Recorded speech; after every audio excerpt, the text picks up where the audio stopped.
Hello there, this is AgriTalk right here on KTN Farmers TV, and today we'll be talking about leveraging root and tuber crops to tackle poverty in Africa and also improve lives of local communities. And to discuss this with me, I have Paul Demo, who is the Regional Director for International Potato Crop Center in Africa, and he's here to discuss with us about this. Thank you for your time. All right, now, first of all, let's look at this issue of the tubers and also root and tuber crops and how they, in building Africa's resilient food systems. Because very many of the tubers and root crops that we have, we usually use them all the time. So, first of all, in building the resilient food, maybe even food security in Africa, where are we in terms of that? Yeah, thank you very much. It's a very important topic, root and tuber constituting a major part of the source of not only calories, dietary calorie, but also nutrient for household and also for the population. As you know, root and tuber generally are produced by the local people. That's one of the characteristics is that we grew it here in Kenya, we grew it here in Africa, and most of the time the communities grew the crop. And when you talk of resilience, when you know that a crop can be grown by women, by men, by the youth within their own community, that's where you can build the most important reliance, self-sustainability in terms of producing your own food. And root and tuber crops are known for playing a major role in terms of looking at crops in that direction, as opposed to what we import. Yeah, so I would say root and tuber is one of the group of crops that can be used by Africa, by Kenya, to build food resilience. Even before we even continue about the tuber and root crops, first of all, when you talk about tuber and root crops, what are we exactly talking about, to let actually even the audience understand? Thank you very much. Let me give example of root and tuber crops. We have potato, commonly known as Irish potato in many countries in Africa. And you know that potato here in Kenya is the second major food crop. And it is one of the big four on the agenda of the government. At least everybody know potato. They know they have been eating potato in a different form. You also have cassava. Cassava is a root crop. And then you have sweet potato. And in sweet potato, you normally see in the market the orange flesh, which is like carrot, and also the white flesh sweet potato. And for your information, and for the information of our audience, orange flesh sweet potato, for instance, is very rich in beta-carotene. And beta-carotene is a precursor of vitamin A. And you need just about 125 grams of orange flesh sweet potato to meet the daily requirement of an under 5 child. Many people may not know this. Another root crop is yam. Yam is another root crop very prominent in West Africa. And in many countries, yam is known as a major source of food and also income. We have, generally, we always associate in the group of root and tuber, sometimes we also add banana, the banana and the plantain, among a common group of what we call root and tuber and banana. Yes. What is the characteristic of this category of crops? They are generally multiplied vegetatively, as opposed to planting the grains. Like maize, you need the grains. The wheat, you need the grains, as opposed to cereal that are propagated through using the seed, the grains. We use a vegetative propagation method for the root and tuber crop in general. So these are the common crops that we call root and tuber. potato, sweet potato, cassava, yam, arrowroot, and other root and tuber crops, minor root and tuber crops that can be developed. All right. Thank you for that. And now, when we look at all this that you've mentioned, and we try to look at it in terms of pushing for people to really look at them in a different way, and also to just try even grow them. In a country like Kenya, for example, these are some of the crops that have in a long time received even, can I say, inadequate policy attention when it comes to what needs to be done. They're just grown, but they are not given enough attention as maybe other crops you would say. So what happens when they are given more attention than they've been given? Thank you for this question.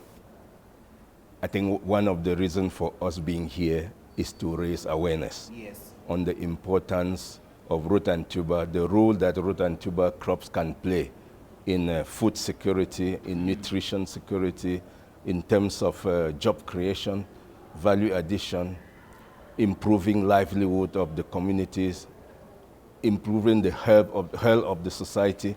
I think that's one of the things, that one of the important outcome of this exchange will be to let the audience know that root and tuber crop has been neglected, but it has a lot of potential.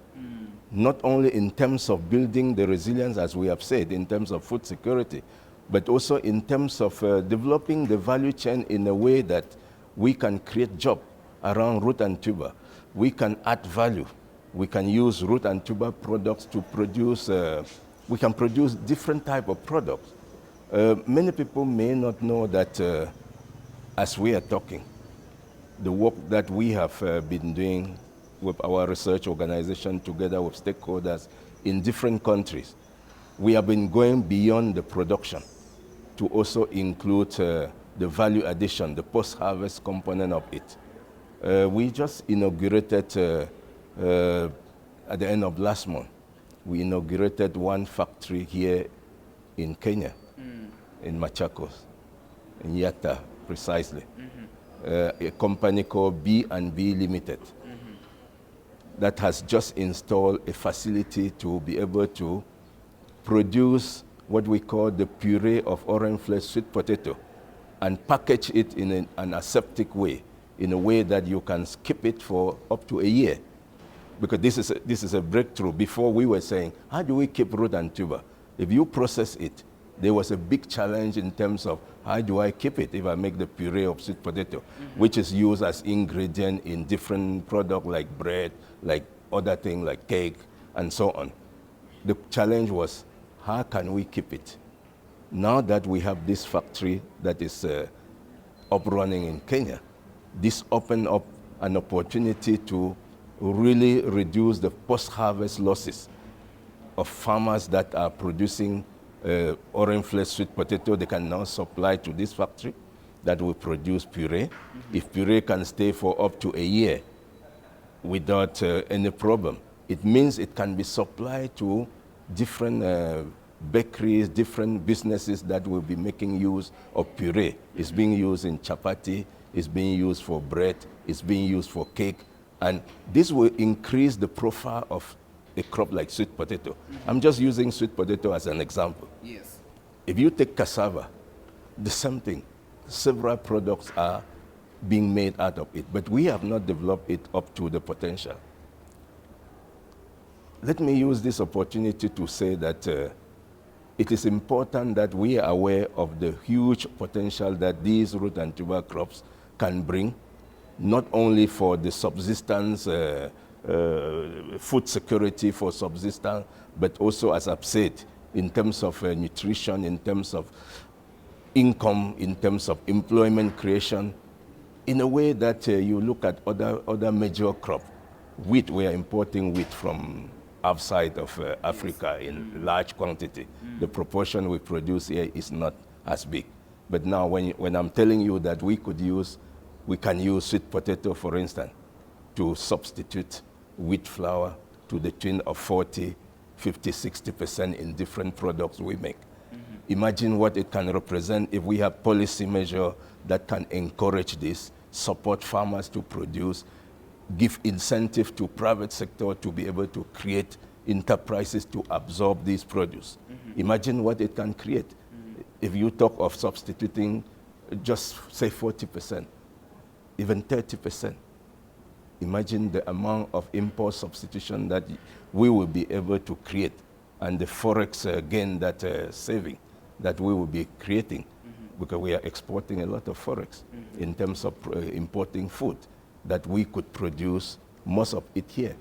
So I think the aspect you have touched on, the neglect, low policy support, and inadequate attention to root and tuber, it is something that need to be reiterated, and we should appeal to policymakers and to stakeholders within the root and tuber value chain, including research, including private sector, including farmers, civil society, whoever can contribute so that we can increase the attention in terms of increasing the profile of this group of crops. Will be doing a big favor to Africa, to Kenya, and to the root and tuber growing communities.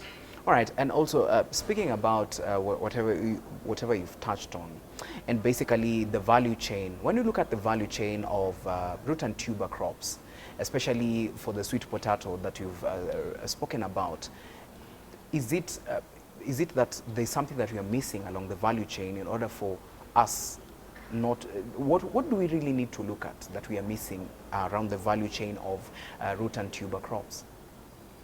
First of all, it starts with when we are looking at the value chain, we have to start by having the varieties that are desired or preferred by end users. That is, we have to do what we call variety selection. Yes.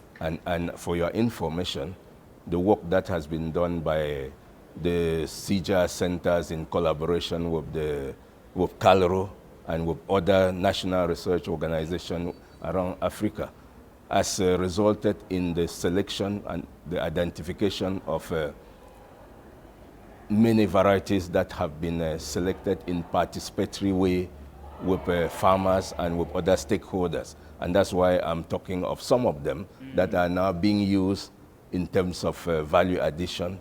So we already have varieties of each of these crops. We already have varieties, some of the varieties that exist in each of the country where we operate. The next step is to develop the seed system that will enable every farmer who would like to embark on the production of root and tuber crop to have what we call good quality planting material. This is one of the area that is still having major bottleneck, because if you look at the proportion of the planting material that is used to produce this crop, both in Kenya as well as in other countries, the proportion of seed or planting material that is certified or that is of good quality is still relatively low. This is a big challenge. This is an area where a lot of effort needs to be made in order to increase the proportion of good quality planting material that is utilized by the farming community in each of the country where we are promoting these crops. After seed production, if we can resolve the bottleneck around the seed production, why is it challenging? Maybe people will want to know, why is it so challenging for root and tuber compared to the cereal? Yes. As I said, these crops are multiplied vegetatively, meaning that you take a portion of the plant, a portion of the plant. It can be a potato tuber, it can be a cassava stem, it can be a yam tuber. You take a portion of the plant to plant. What does it mean? It means that if the mother plant, if the plant on which that seed is produced has diseases, especially what we call systemic diseases, that means diseases that have the ability to circulate within the system of the plant. then that planting material will also be diseased. This is one of the major problems, as opposed to the cereal, where the reproduction is a sexual reproduction. You have the grain. Very few diseases are transmitted through the sexual reproduction mean, as compared to the vegetatively propagation that is easily prone to transmission of diseases from generation to generation. And this is why we need a particular attention to be given to the production of planting material of root and tuber crops, because we know that they are easily prone to being, to harboring systemic diseases that are coming from the mother plant. And one of the appeal I will make will be for government within Africa and in any country where root and tuber is produced to be aware of these challenges and the fact that root and tuber, by virtue of these unique challenges, require a bit more attention. All right, even as we speak about requiring more attention, let's look at how we plant our root and tuber crops and how the western side of Africa does. You mentioned about cassava, you mentioned about potato. So when you look at how we do it and how our counterparts on the other side of Africa, on the western side, what are some of the lessons that maybe we can learn, or we can learn from each other, what they're doing that we are not doing and what we are doing that they are not doing? Yeah, thank you for the question.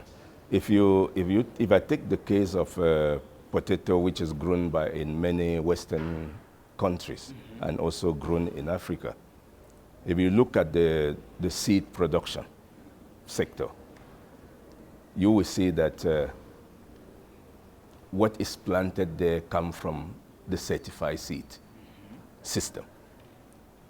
This is a big difference. In Africa, where certification takes place for the case of potato, we do not yet have more than 10% of what is planted coming from the certified seed production system, as opposed to the Western nation, where everything they plant comes from the certified seed system, production system. This is a huge difference. And we know that the quality of what you plant determines how much you can harvest. If you plant poor quality planting material, expect to harvest a crop with poor yield. I always take the example of, and some people ask, what is the relationship between a poor quality seed, non-healthy seed, and low yield? I always take the case of a human being, a child who goes to school having malaria or having typhoid. As you know, plants are equally affected by the pathogen, by diseases, just like human being. A child who is sick in school cannot be productive because the system is affected by the disease. There will be little concentration to the business.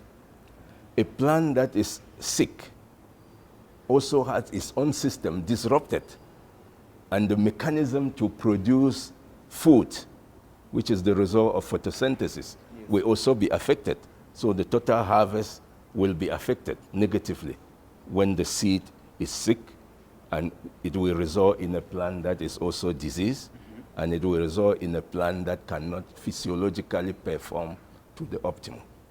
And that's what will result to lower productivity of planting, poor quality planting material. So attention has to be put in increasing the proportion of planting material that is coming from a system that produces good quality seed. This is a huge area, especially in root and tuber. That's one of the major differences. The other difference, when you plant, there's what we call the harvest, the amount of crop you harvest is a result of the interaction between what you have planted and the environment in which you are planted. Now I'm talking of soil, and even the environment where you are planted. Let me take the case of soil. Yes. in Western nation, many farmers, being business-oriented farmers, will know exactly what the fertility status of their farm is. And they will be able to know exactly what type of fertilizer they can apply.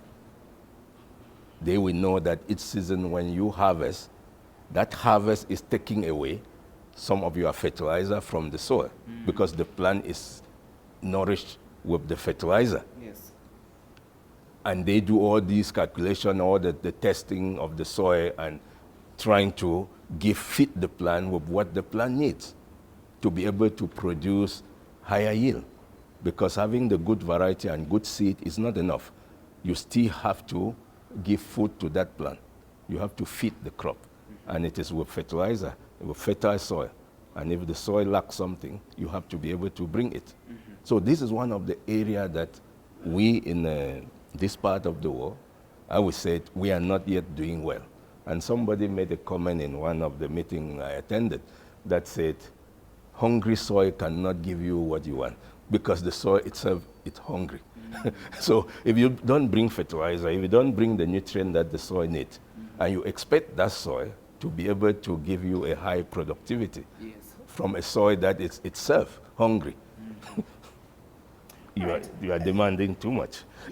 So those are some of the aspects that if we can improve in terms of planting material, if we have the variety, we improve in terms of quality of planting material. We look at the soil in which we want to plant. This day we talk of soil fertility and soil health. Yes. You can also have pathogen diseases that are in the soil. Yes. We talk of soil-borne diseases. So you have to check that aspect also. And if you balance all this, and then you give the amount of moisture that is required, you need water. In Europe, in many farms, they will also pay attention to whether the crop is getting the optimum amount of water. So all these elements, you have to balance them and try to bring them to optimum if you intend to maximize your productivity. So those are the areas of different crop management practices between the West and here.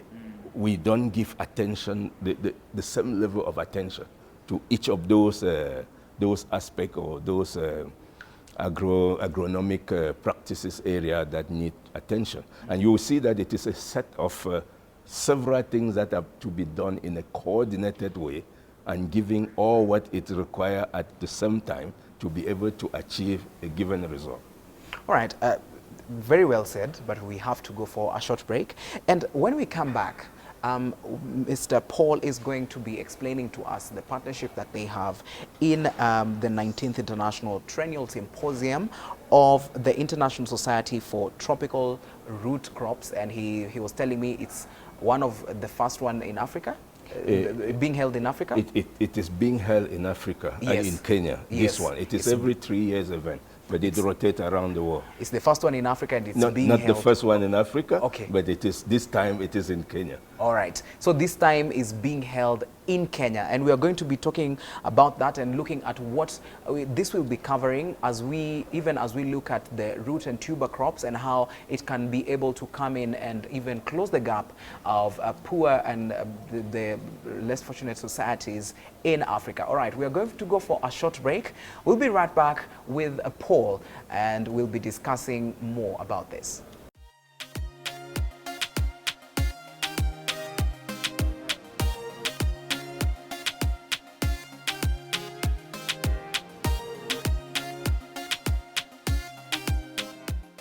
All right, welcome back. This is AgriTalk right here on KTN Farmers TV, and today we are talking about leveraging root and tuber crops to tackle poverty and even improve the lives of local communities in Africa. And to discuss this, I have Paul Demo, who is the Regional Director for International Potato Center in Africa, and we have been discussing about looking at the soil health, trying to look at some of the things that we are maybe overlooking or not even overlooking, some of the things that we are not looking at seriously in order to take care of this tuber and root crops. All right, before we went for a short break, you were talking about the soil health.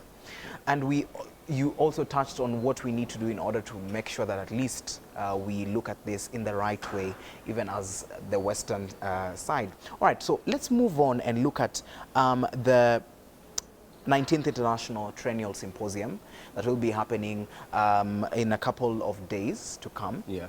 And just explain to us what this is all about and why it's such a huge thing that usually happens after 3 years, you told me? Yes. Yes, so just explain to us about this.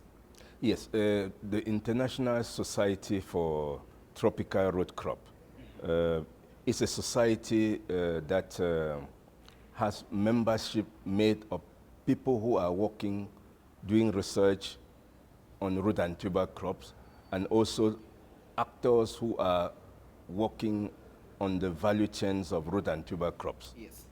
Not only scientists, the industry can also be part of it.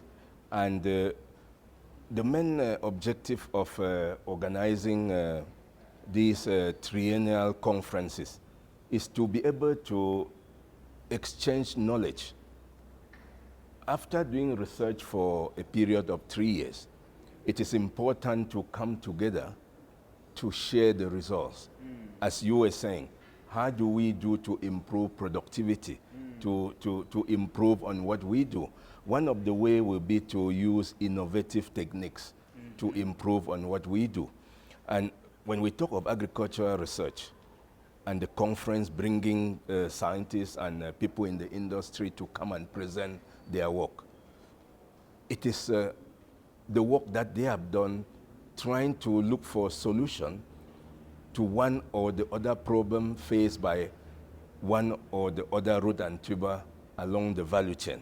Different people in different countries identifying some of these constraints that you were mentioning, yes, and doing research around those constraints in order to bring solution, to get innovation, to get technologies that can help solve that problem. So what we will expect to have during this 1 week conference, yes, will be to listen to scientists from around the world who have submitted their papers, the result of their research work. They will be presenting, and we will be seeing that some of the problems, the challenges that we are facing, among what will be presented, some of those papers will be bringing solution to these challenges. And the next step will be to be able to utilize those technology in order to improve the production and the value chain of root and tuber crop. So basically, it is a knowledge exchange, innovation, presentation of results of research around solving problem faced by root and tuber crops. yes. So the community, the root and tuber community, will be in Nairobi at Safari Park Hotel from Monday to Friday, giving present. There are different sessions that will be taking place during the week. All right, thank you so much. And I believe this is a forum that would really give a very good perspective when it comes to taking care of this root and tuber crops, and also how we can improve even the production. Now, speaking about production, let us look at some of the challenges that faces production of these types of crops in our region, especially in Kenya, and how can we just improve these types of challenges when it comes to even production. I mentioned one of the major area of challenge on root and tuber being the shortage of quality planting material. This is one of the area where each of the teams that are working on each of these crops, they have to pay attention to having in place working with the private sector and with government, because when you talk of seed quality planting material, now you are saying you will be talking of standard for quality. Yeah, you can't talk of making sure that you have quality seed without having a system that will be making sure that it checks to be able to declare that it is conforming to the minimum standard for quality. So it means that we need to work in collaboration with different agencies Here in Kenya, for instance, we collaborate with KEFIS. KEFIS that has responsibility to conduct inspection and certification of planting material of different crops, including root and tuber. So KEFIS has a role to play. Calero, we work closely with Calero Tigoni, for instance, on potato, and Calero in other stations for sweet potato. They have cassava. So we collaborate with the national organization. We have to continue strengthening this type of collaboration around getting the right variety, because the first thing is you need to have varieties that are preferred by the consumers. That's the first thing. Yes. And the moment people will like the variety, they will start demanding, and they will be asking for the variety, for the product. And then for it to happen, that's when the issue of planting material come in, because farmer will be asking for planting material. We have to work with private sector, because all this cannot happen. Government alone cannot produce enough planting material to serve the country. They can play a role at early generation seed production, but it is the private sector that has to be to have incentive to embark on some of these crops, set up seed production system, and get the quality seed available that will then be purchased by farmers to produce the raw material that can either be consumed through boiling and eating or through value addition, as I've mentioned. So we have to be having a value chain perspective, looking at each of the root and tuber crop as a value chain, meaning that looking at from the lower part of the value chain, from downstream to upstream, from research up to table, up to consumption. So we have to be able to look into it in this holistic manner, because along the value chain, one bottleneck can jeopardize the development of the entire value chain. Yes. And when you have the value chain perspective, it gives you the opportunity to bring to the table together all the key stakeholders along the value chain, and they can discuss and identify actions that have to be taken at different levels to make the value chain more productive and more sustainable. Even as we are speaking about the seed production and looking at the root and tuber crops within Kenya, and first of all, are we tapping into the right areas that can grow this type of crop, or do we have even the right information to make sure that at least we are making sure that the areas that produce this very well are really tapped into? I think that's an area that that has to, we have to share information, even including that type of question. As you know, if we take, for instance, potato, Irish potato, it is known as cool area, cool region crop, because it is always grown in those regions where it is generally cool. Yes. Because it's a crop that is adapted to cool area. You also have other root and tuber crop like cassava, like sweet potato, that adapt to a wider range of temperature that can be grown from warmer area to cooler area. What does this mean? This means that if we give the right information to the community, we can be able to use root and tuber to cover all ranges of agroecology, of temperature and agroecology within the country. You may not grow potato, Irish potato, but you can grow sweet potato and cassava.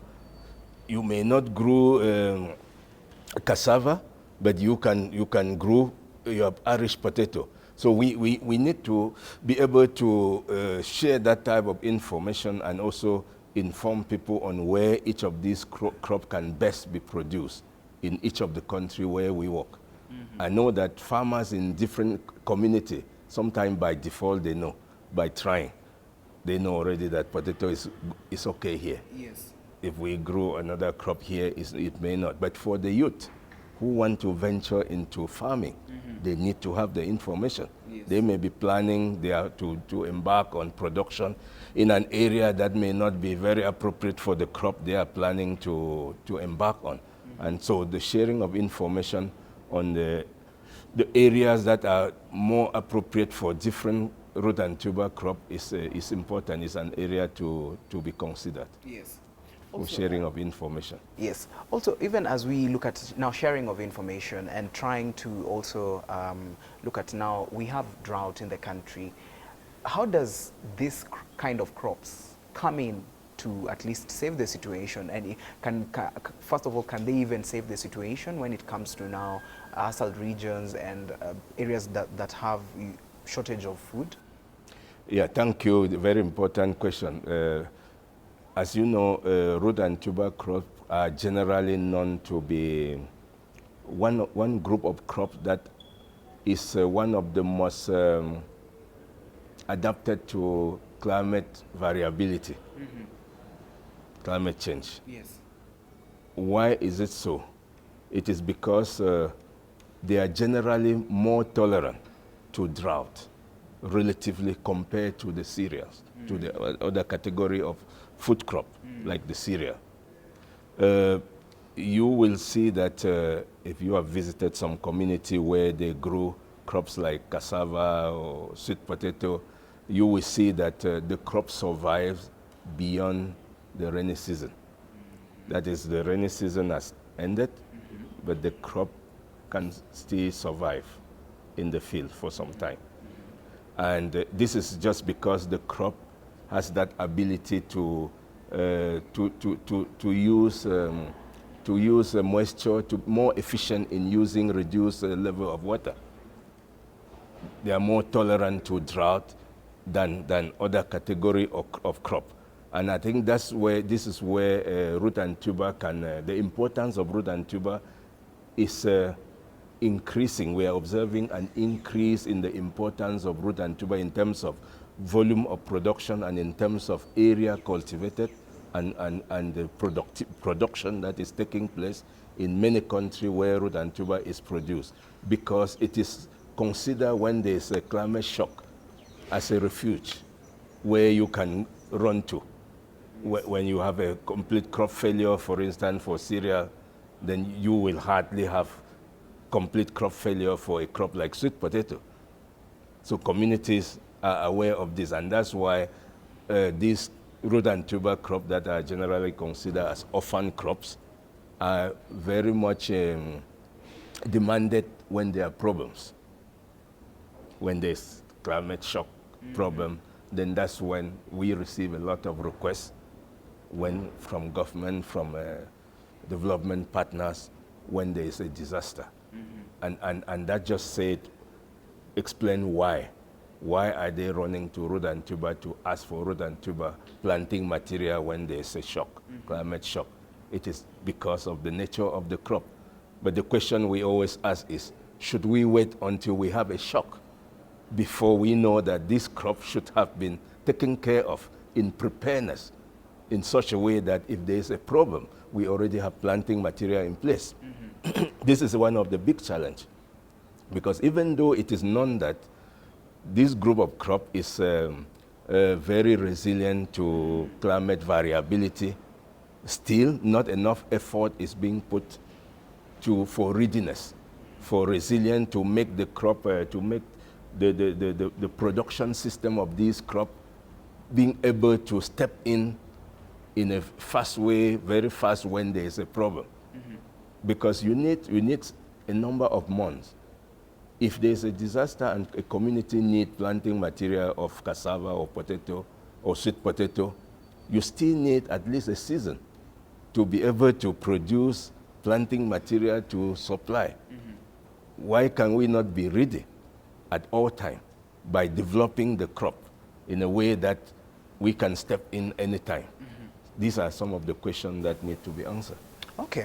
And also, even as we look at these crops again, and looking at these areas, first of all, someone can say, all right, the soil in these areas is not the same as soil in other regions, the tropics, you know. So what can you tell such a person who says maybe the soil that is in those regions doesn't have the same capability to hold this as the other areas? Most generally, as I said, if the problem is on soil fertility, except it is an area that is really not, the soil is so poor that it is very difficult to improve it. Generally, it is always relatively possible to improve soil fertility in many areas, in terms of bringing organic manure, in terms of, in some cases, bringing mineral fertilizers. That can be done. Factors that sometimes constitute a stop to a go or no go for some crops is generally it is related to the temperature. If the temperature is not suitable, most of the time there is nothing you can do. If it is very hot, we cannot ask somebody to plant potato because you will not modify the temperature. When we know that potato crop can only be economically viable when you are within the right temperature range. But if it is soil fertility, if the temperature is right, and it is an issue of soil fertility, there are ways to improve soil fertility, as I was indicating. We need to get used to getting services to be able to help farmers to do soil testing, to be able to identify what the problems are, what the deficiencies are, so that we can bring the right recommendation to improve those soil. So for me, if it is just a problem of soil fertility, that's something that can be manageable. All right, thank you for that. Now we've come to the end. Now I'd like you to just give us your parting shot even as we close. Yeah, thank you very much. Let me first thank you for the opportunity. And what I always say is that root and tuber crops is a group of crops that need to receive more attention, especially from policymakers, and that stakeholders in the potato and in the root and tuber value chain have to work with policymakers to be able to create the awareness that it takes, get the policy environment that is required to create the enabling environment to incentivize the private sector that can be catalytic for the development of the value chain to come in. Thank you.